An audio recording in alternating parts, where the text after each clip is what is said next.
ma taxaw ci ay kàddoom bien que après il a démissionné. Il a démissionné et puis il l'a dit bu doon sagoom moom du daj Sénégal. parce que jàpp na ne ñaar ñi final Coupe d'Afrique waruñu woon dajawaat. mais tirage bi moo demee noonu donc Égypte dañoo yàgg sonal nag dañoo commencé màgg Diallo wax na ko. maturité peut-être. l'Égypte nous a toujours battu éliminé sur des détails. 2006 kii mu ngi koy wax am nañ penalty bu leer nañ Diomansy Kamara arbitre bi sëggu ko ñu gagné ñu. ak yeneen fi mu nekk nii nag xale yi dañ commencé màgg. te lenn li ñu mën a même bi booy sànnee bi góolu Égypte bi génnee di échauffé wu. tu as vu c'est les Sadio Mané ñoom ñoo ñëw wax ak public bi ne leen non pas de ça ñoom ñoo for ak génne ko. man foofu laa waxee ne. ñu xaw ko éviter tuuti. mais aussi benn côté. loolu benn c'était bien parce que moo indi.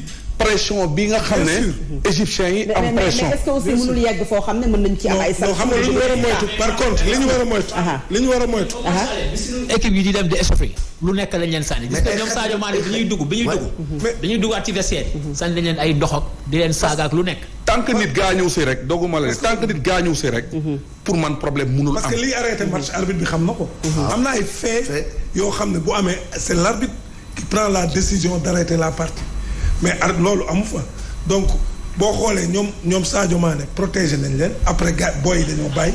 peut-être li ñu war a moytu c'est l'envahissement. même envahissement bi sax.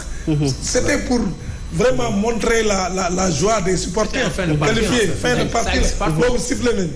donc man jàpp naa ne daal Égypte dañuy wut rek. mais léeg-léeg sax dara day am. ndàmpaay bu ndaw dara day doguma la léeg-léeg sax dara day am parce que dañ naan kii na tàngal. kii seddal loolu yëpp système la si biir. dañuy jékki-jékki ñun sax suñu biir. ñu ne booy tàngalal kii ñëw di tàngal. après ñu ne non booy seddalal mais yooyu yëpp c'est important. mais passé foofu. waaw mais man tamit am na lu ma remercier Boubs ak Abba. mais ils ont fait un travail remarquable. parce que xam nga publicu Sénégal par moment day nekk spectateur. day noppi. mais ñoom vraiment ñoom ñoo yoroon micro yi. bu gars yi di galvaniser peut-être galvaniser leen c'était extraordinaire donc loolu peut-être bokk na ci li contribuer à cette victoire du Sénégal yaa ngi wax sànq Mamadou système bi certes nous sommes qualifiés pour la Coupe du Monde dañu dem Qatar nu ñu koy waxee mais parlons du système de Aliou Cissé. système boobu noonu nga xam ne gis nañu ko ñu dem ak Égypte finale même jeu bi dem ba fi nga xam ne mooy prolongation dem tiro bi reprendre peut-être la même chose système boobu noonu également nag nga ko gisee.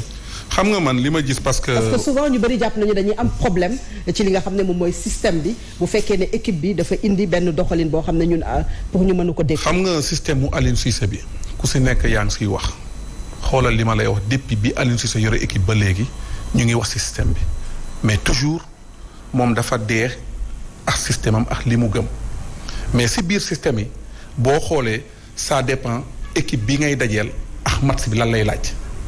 parce que ni mu joué Égypte ak système bi mu teg Égypte ak bi mu joué Dakar c'est différent c'est-à-dire il faut que ñu comprendre ne les contextes d'aujourd'hui et les contextes de demain du benn aussi mais beneen bi nañ bàyyi xel fenn tey Égypte mi ñu joué effectivement njëkk na joué moom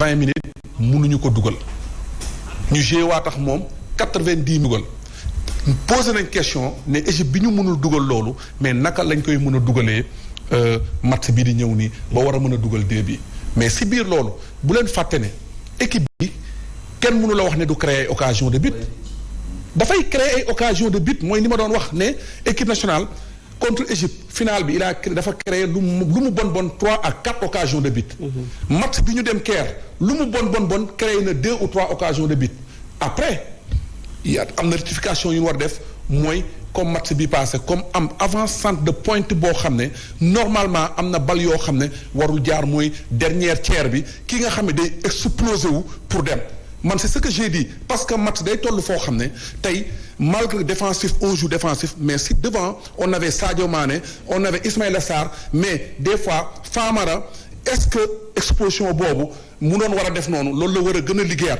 que soit que Boulaye Diaw que soit que Abdou Diallo c'est-à-dire il faut que ñu Bamba il faut que ñu am avant-centre yoo xam ne c'est des bons avant-centres mais il faut que dernière tiers bi ñu def seen bopp ne il doit pas penser de jouer de trop dañuy exactement c'est le dernier tiers boo xam ne foofu lañ doon amee problème parce que bal yu bari foofu la doon jaar boo xoolee match bi passé nii je l'ai dit am na télé yoo xam ne du ma ko tudda wax naa ko ñu wax ma ne leen problème bi avec le système je comprends mais nit ku nekk yow yaay xool li la doy ak effectif bi nga am nga liggéey si loolu tey demal ko mel ni Égypte seen système bi ñu ngi ko liggéey si kan si Mohamed Salah ak Trezeguet tey à l'époque boo daan jouer Barça malgré Barça dañuy jouer mais fan la ñuy wéeru si Metz la ñuy wéeru kon c'est-à-dire ne loolu dañ ko fekk fii si football c'est-à-dire ne il faut que des fois ce système di nga am si ñoo koy wéer mais maintenant ñun li ñu doon dese mooy le dernier tiers maintenant nag munoo football pendant 90 minutes te du am ay erreurs des fois des problèmes de remplaçant mun na am ay détails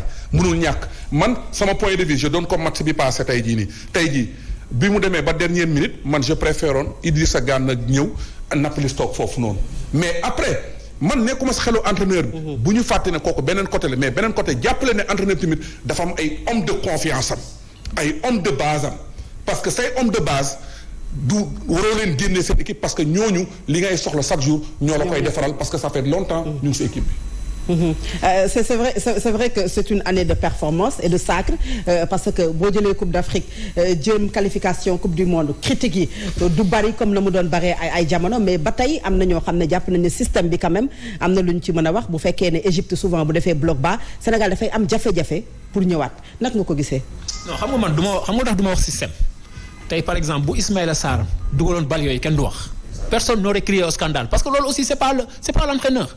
Comprendre xam nga tey l'entraîneur a eu raison sur nous parce que il a eu des résultats. kenn mënu ci dara non c'est mais man bu ma d'accord ak moom il a eu des résultats. il a raison sur nous qu'on le veuille ou pas parce que tey def na fi loo xam ni kenn defu ko ñu bëgg ko ñu bañ ko 2 fois qualification Coupe du Monde il nous amène en finale il nous donne un trophée boo xam ne on courait derrière ce trophée là depuis parce que moo tax gis nga le problème des systèmes là c'est des faux problèmes. c'est des faux problèmes xam nga tax c'est des faux problèmes. mais attends les gens gagnent mais Paris Saint-Germain a la meilleure équipe aujourd'hui en France mais pas plus tard que Monaco l'a battu 3-0 kan moo ko doon Nantes il y a des équipes du bas du tableau ñoo koy créer. Il faudrait pas que les gens se focalisent sur un système xam nga on retiendra d'un entraîneur ou d'un dirigeant que les résultats. waaw que les résultats si les résultats sont bons tant mieux l'entraîneur égyptien il est très bon tactiquement il fait partie des meilleurs entraîneurs il a été entraîneur à Manchester United au Real de Madrid il a entraîné une équipe sud-américaine bonne équipe encore est-ce que c'était pas l'Argentine quoi mais aujourd'hui mais il a démissionné Aliou Cissé l'a battu à 2 reprises et il dit que lui il fait partie des 10 meilleurs entraîneurs donc Aliou Cissé fait partie des 5 meilleurs entraîneurs au monde. Non, si on voit les résultats. Parce que Aliou Gagné nga d'accord. Non, c'est-à-dire que man du ma entraîneur. Mais des fois comprendre nga comme ni ko kii di waxee y a des erreurs sur le match yoo xam ni mais yow en tant que yow parce que da ngay demee demaayukaayu supporter mais doo demee ak. demu entraîneur. da ngay demee demu supporter parce que da ngay bëgg mu gën a léger. mais suñu gagné da ngay kontaan mais keroog on avait une grande équipe et les gens oublient. que l'Égypte prend peu de buts Mamadou Diallo l'a dit tout de suite. Égypte 2 buts la jël ci Coupe d'Afrique bi en éliminatoire il a pris 2 buts xaw ma 1 but en éliminatoire ça veut dire que c'est une équipe qui prend pas de but donc ñun pratiquement on les au match en finale de coupe on rate un penalty à la 2e minute suñ ko dugaloon peut-être le match aurait eu changé de tournure. Ismaïla Sarr a eu des occasions s'il l'avait mis personne n'aurait prié au scandale. le match aller. oui le match aller imaginez le but bi ñu jël. oui kan moo ko yaakaaroon. oui moo tax man des fois. et puis bi yooyu bu ñu di système man du ma bëgg ñu dugg du trop. parce que bëgg a sonal entraîneur bi système parce que entraîneur bi li muy def xam na ko du tere nag war nañ mun a ñun ñëpp di waxtaan. ku ne wax sa xalaat. ku ne wax li nga gëm ay tout ça. mais pour man mooy li ma ko wax man am na télé moo mujjee toog dama ko wax ma ne leen yéen a ngi wax de problème de système c'est pas un problème de système. c'est quoi alors après c'est des problèmes problème ay hommes la. homme est-ce que y a des am ballon yoo xam ne le bon moment. est-ce que la personne mu ngi foofu.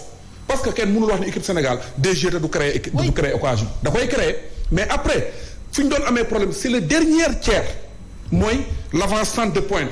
Maintenant ku mel ni Boulaye ku mel ni Famara ku mel ni Abdou Diallo ku mel ni Bamba qui doivent être présents il doit travailler dañu war a liggéeyaat si loolu lu bari parce que c'est des bons avançants mais kii boobu noonu xel boobu foog ñu koy bàyyi foofu à 100% aussi ñu calculer entraîneur bi li mu joué à extérieur ak li mu joué Dakar dafa ute et c'est normal léegi nag bu demee joué extérieur fële perte 1-0 nit ñi yaakaar ne c'est le fin de monde la pardon yaakaar ne adduna bi dafa tukki yaa may dégg. commencé di kaas di wax or que il a fait un bon résultat.